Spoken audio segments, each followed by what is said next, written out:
Welcome to Cooking with Bobby Joe. So today is New Year's Eve and I'm going to be making a pizza tonight in my 14-inch cast iron skillet. So I need to go ahead and get the pizza dough ready because it needs to rise for about 6 to 8 hours. So over here this morning, and I'm going to make some pizza dough. And it's easy to make pizza dough. It's just time consuming because you have to wait for it to rise. But once you make it, you just put it aside, let it rise, and then it'll be ready to use this evening. Okay, so the first thing we're going to do is we have 1 1/4 teaspoons of yeast. I have a cup of warm water. It's not hot, it's just lukewarm. And I'm pouring that in. And we just want to make sure the yeast is still good, so it should start bubbling up here in a few minutes. And see, I can tell it's good because it's already starting to bubble up around the edges. There's a technical term for that, and with my brain, I can't think of it. Proofing the yeast. But when it starts rising in the water, you know the yeast is good. I keep my yeast in the freezer, so it stays good longer. I haven't been using a lot of yeast because I've been on a low-carb diet. You can make a low-carb pizza. I have a video already of that, of my skillet pizzas that are keto-friendly. They just don't have a crust. Okay, so my yeast is going to be fine. Y'all can look at it and see. It is alive, so we don't have to worry about wasting flour with dead yeast.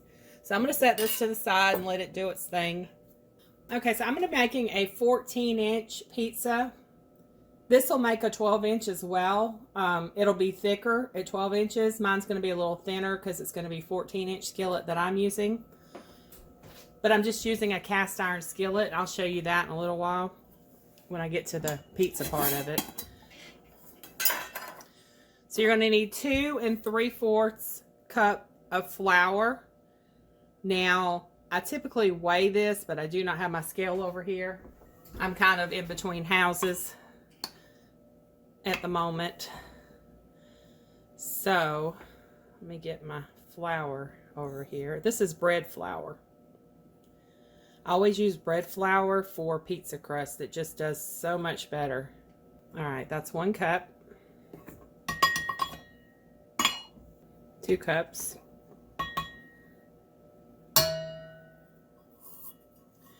And these measuring cups that I got off of Amazon, I really like these, but inside and outside, it'll show you where 3/4 a cup is. And this phone doesn't focus all the time. Right there, so that's going to be the 3/4. All right, so that's 3/4. Okay, so it calls for 3/4 a teaspoon of salt, but I use about a 1/2 teaspoon. I don't use quite that much salt because it's going to be, the pizza's going to be salty because it's going to have pepperoni and sausage. We're doing a meat lover's pizza, so it's going to have all the meat on there, and a lot of this already has salt in it.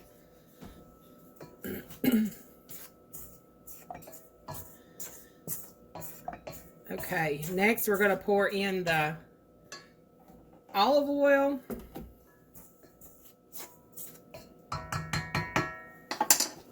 We need 2 tablespoons of olive oil.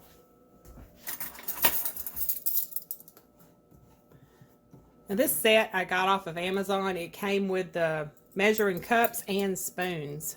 It was really nice. I like it.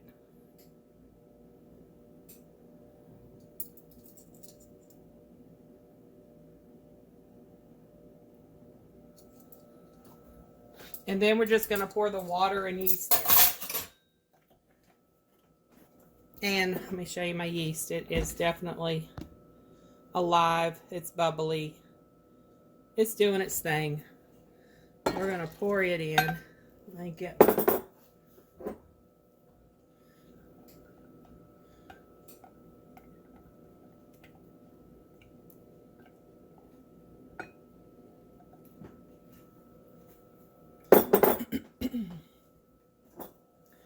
all right, let me mix all this up a little bit, and then we're going to put the dough hook down and let it knead it for about 3 minutes.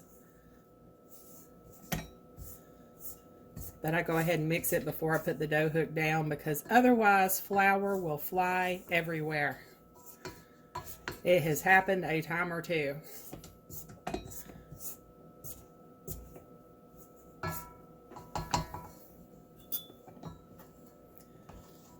And I always keep an extra tablespoon or so of water in case I need a little extra water, especially when I didn't weigh the flour. Sometimes I will need some extra water. And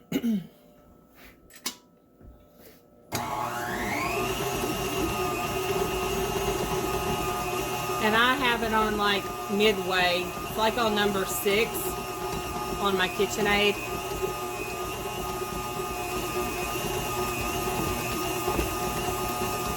And with that dough hook, it makes it so much easier.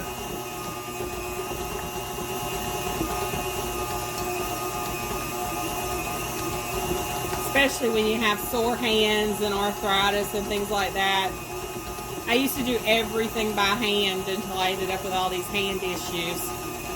And my parents got me this KitchenAid, and it was the best gift ever. It should all come together and form a ball of dough. But if it doesn't, you may have to add about a tablespoon more water.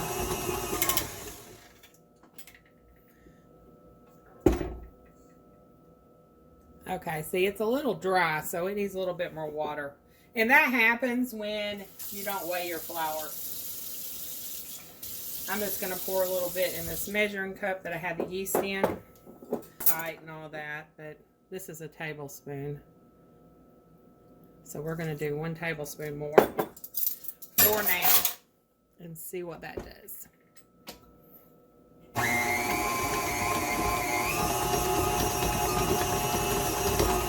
My dough is flying out. Did y'all see that?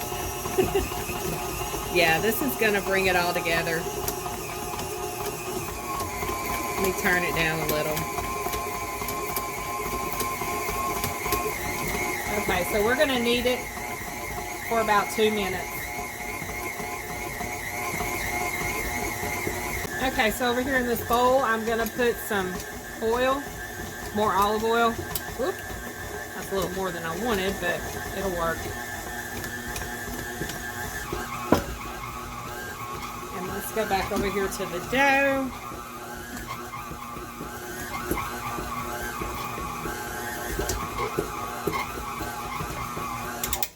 All right.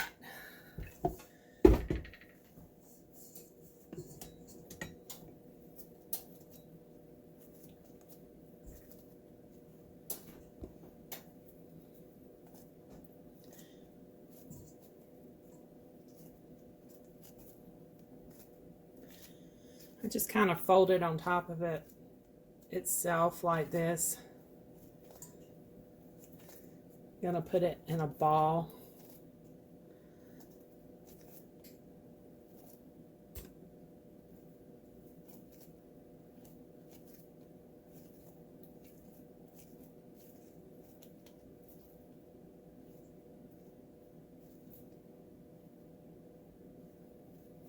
There. Okay, let me move this back.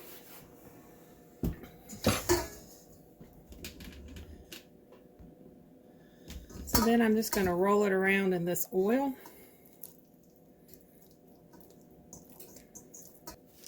And I'm going to cover it. And you want it in a warm spot. And this time of year, my house isn't very warm. It's probably about 65, 66 in here. Which I like it cool because I'm always hot. But I've got my oven. I've had my oven going. So I'm going to turn the oven off because my stovetop is warm from that oven heat rising up to the stovetop. And I'm going to set this on top of that. But I'm going to go get some saran wrap.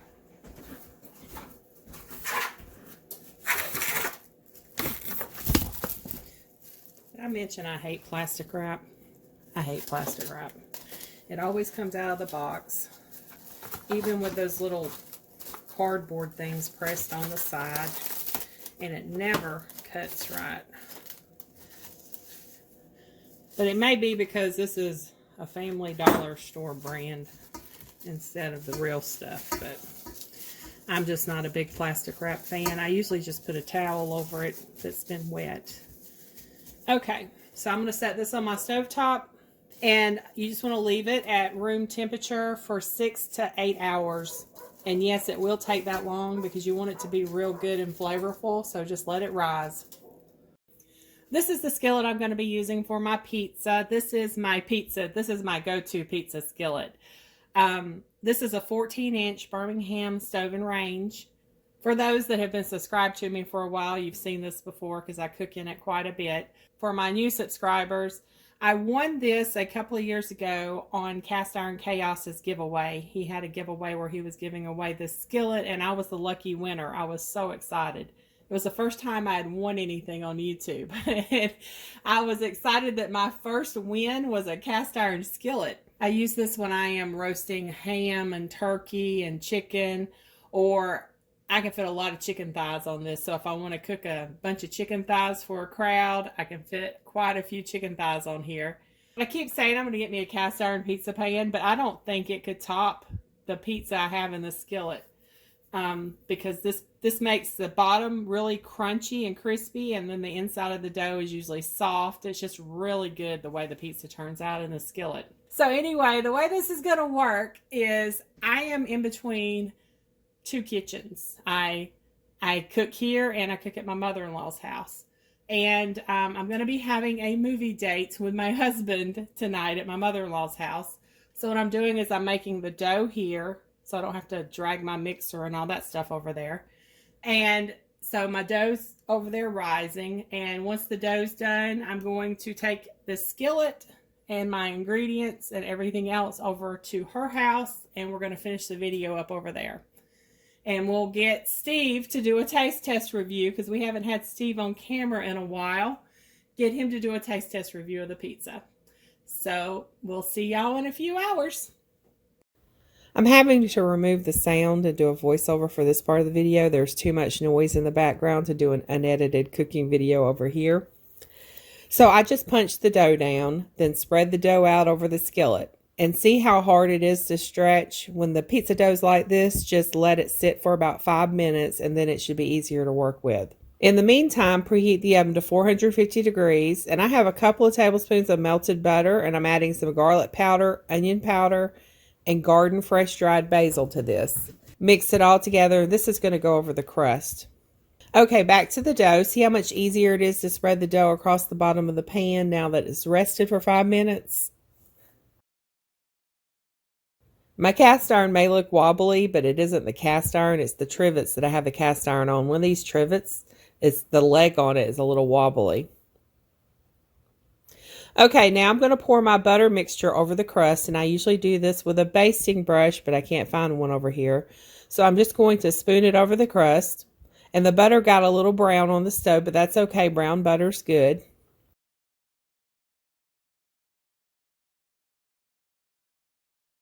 Next, I'm going to add Alfredo sauce. This is just Alfredo sauce from a jar. It's easy to make your own Alfredo sauce if you prefer to go that way.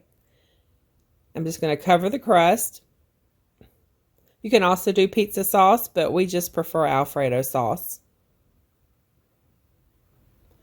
Sprinkle it with some Parmesan cheese, then top with shredded mozzarella cheese. And I prefer to shred my own cheese, but we are taking shortcuts tonight. I just don't like using the store-bought cheese because it has all these extra additives. But a lot of the stuff on this pizza is going to have additives, so I'm not really worried about it. I have some hot sausage I cooked this morning, and that's what I'm going to put over the cheese. Next, I'm going to add these bacon crumbles. This big bag comes from Sam's. It is good to have on hand to top salads, soup, eggs in the morning. Oh, and of course, pizzas. Then we're going to add pepperoni, and my mom-in-law requested a slice with no pepperoni. We like extra pepperoni, but I'm going to leave one slice without any pepperoni on it. Then I sprinkle a little more mozzarella, cheddar, Parmesan, and basil to the top of the pizza. I also like to add hot pepper flakes, but I forgot those at home. Bake on 450 degrees for 15 to 20 minutes. Now, I was not sure how long it would take in this oven. I know my oven at home usually takes about 15 minutes. I like my pepperoni to be good and toasted and the crust to be extra crispy, so I let it bake until it looks like that. The pizza smells magnificent coming out of the oven, and it took 22 minutes in this oven to get the pizza how we like it. Now, let's see what the bottom of the crust looks like. Yes, that is perfect. I usually remove it from the skillet onto my 16-inch pizza pan to cut it, but I forgot to bring that over. But I will figure out something. Okay, let's see what Steve has to say.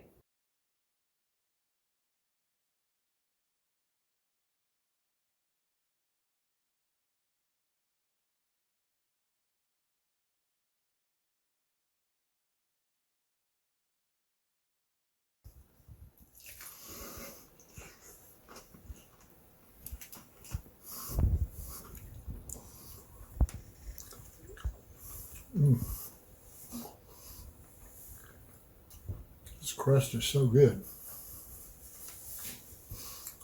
It's crunchy, crispy, tasty. And just right.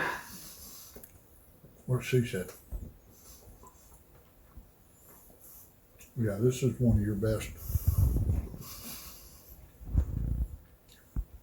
The taste reminds me of that pizza twist bread you made. Yeah, I started to do that, but then I said no. I always make a homemade pizza on New Year's. Yeah. This is good, and it's, oh, yeah. Drool-worthy? Fat and happy, drool-worthy. Well, there you have it, a 14-inch cast iron skillet pizza. This crust is what made this pizza. This crust was perfect. I usually edit these videos more than I did this video, but y'all are getting a very close to an unedited version of one of my cooking videos here. I will get the recipe posted soon. I do have a very busy week ahead of me, so I'll try to fit that in sometime this week. And thanks so much for stopping by and watching. I hope y'all have a very blessed 2024.